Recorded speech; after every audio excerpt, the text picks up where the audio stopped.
আসসালামু আলাইকুম। আবারও হাজির হলাম আপনাদের মাঝে নতুন আরেকটি ভিডিও নিয়ে। এর আগেও আমরা এই সমস্যার উপরে ভিডিও তৈরি করে দিয়েছি, সেই ভিডিওটা আপনারা অনেকেই দেখেছেন। আজও ওর পারপাসেই আরেকটা ভিডিও তৈরি করছি, কারণ হচ্ছে অনেকেই ওই ভিডিওতে বুঝতে পারেননি। তো আজকে আমরা আবারও দেখানোর চেষ্টা করব, যেটা আপনারা বাসায় বসে বুঝে নিতে পারবেন এবং সমস্যার সমাধান করে নিতে পারবেন। আমরা এখানে দেখতে পাচ্ছি কি লেখা, check the signal cable DBI. তার অর্থ হচ্ছে আমাদের সিলেকশনে আছে ডিবিআই।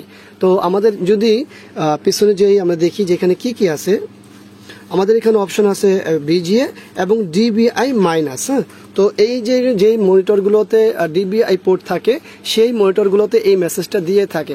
আর যেই মনিটরে ডিবিআই আছে এবং বিজিএ আছে, সেই মনিটরগুলোতে এই ডিবিআই মেসেজটা দিয়ে থাকে। আর যেই মনিটর ডিবিআই না থাকে কিন্তু বিজিএ সিগন্যাল পাচ্ছে না, সেখানে আর ডিবিআই লেখা থাকে না। তখন তো দেখতেই পারেন যে সিগন্যাল আপনার কেবল লাগানো হয়েছে কিন্তু কোনো ডাটা নেই। আচ্ছা, এই সমস্যাটা কেন হয় বা এবং এটা রোগ কিভাবে সমাধান করতে পারি? তো চলো আমাকে বিজিএ কেবলটা লাগিয়ে নিই।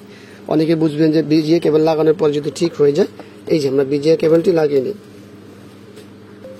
বিজিএ কেবলটি লাগানো হলো, কিন্তু আমাদের সামনে কি কোনো কিছু আসছে? পরিবর্তন হয়নি। কারণ পরিবর্তন হবে না, পরিবর্তন করতে হবে, এটা হলো মূল বিষয়।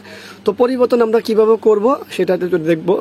আর তার আগে একটু বলে নিই এটা কেন হয় না, আগে দেখাই দিই। তো চলুন, দেখানোর জন্য আমরা চলে যেতে হবে আমাদের এই যে মেনুতে। এখানে এই মেনু লেখা কি ওই আছে, এই হলো আমাদের মেনু টাচবার। এখানে দেখতে পাচ্ছেন আমাদের এখানে আছে পাওয়ার, তারপরে আছে অটো। এটা হলো আমাদের এই যে সিগন্যাল কেবলের যে ডিবিএ এবং মাইনাস যেটা আছে এবং ভিজিএ, এই সিলেকশনগুলো পরিবর্তন করা। তো সেক্ষেত্রে আমরা এই অটোতে যাব না, আমরা পাওয়ারও যাব না, এখানেও যাব কি না, হ্যাঁ এখানে যেতে হবে। তো এখানে মেনু আছে, এখানে ব্রাইটনেস কন্ট্রাস্ট আছে, ঠিক আছে। তো আমরা ঠিক এই জায়গাটায় অটোর পাশে যে বাটনটা আছে, আমরা করব কি, ঠিক এই জায়গাটা ক্লিক করে দিব। এরপরে আমরা চলে যাব। আপনারা দেখতে পাচ্ছেন আমাদের এক ক্লিকে আমাদের মনিটরটি কমপ্লিট হয়েছে। তো এখন বড় একটি বিষয়, সেটা হলো যে এটা সমস্যা কেন হয়। এটা দুই কারণ হয়। একটা হলো যদি আমরা ভিতরে সমস্যা পাই মাদারবোর্ডে, সেইটার কারণে হয়। আরটা হলো আমাদের ঘরে ছোট ছোট পোলাপান আছে, অথবা আমাদের সচেতন আমরা থাকি না। অনেক ক্ষেত্রে আমরা মনিটর বন্ধ করার সময় এই যে আমাদের এই জায়গাটা টিপ লেগে যায়, মানে এই জায়গাটা টিপ লেগে যায়, পাশাপাশি আমাদের মনিটরটি বন্ধ করা হয়। সেই ক্ষেত্রে অনেক ক্ষেত্রে এরকম হয়, অনেক সময় বাচ্চাগুলো আবার হাতায় এই এমনি হাতাহাতি করে, তখন এই জিনিসটা হয়ে যায়। তো এটা অনেক কারণ থাকে, সেই কারণের মধ্যে উল্লেখযোগ্য যে কারণগুলো বললাম এটাই মূলত হয়।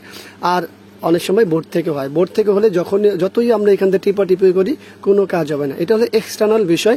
ইন্টারনাল বিষয় হলে ওইভাবে করা যায়। তো সবাইকে ধন্যবাদ জানাচ্ছি ভিডিওটি দেখার জন্য। ভিডিওটি ভালো লাগলে লাইক, কমেন্ট, শেয়ার অবশ্যই আমাদের এই চ্যানেলটি সাবস্ক্রাইব করুন, পাশে থাকা বেল বাটন চাপ দিয়ে রাখবেন। ভিডিওটি ভালো লাগলে লাইক, কমেন্ট, শেয়ার অবশ্যই আমাদের এই চ্যানেলটি সাবস্ক্রাইব করুন, পাশে থাকা বেল বাটন চাপ দিয়ে রাখবেন। সবাইকে ধন্যবাদ জানাচ্ছি ভিডিওটি দেখার জন্য। আল্লাহ হাফিজ। আসসালামু আলাইকুম ওয়া রাহমাতুল্লাহি ওয়া বারাকাতুহু।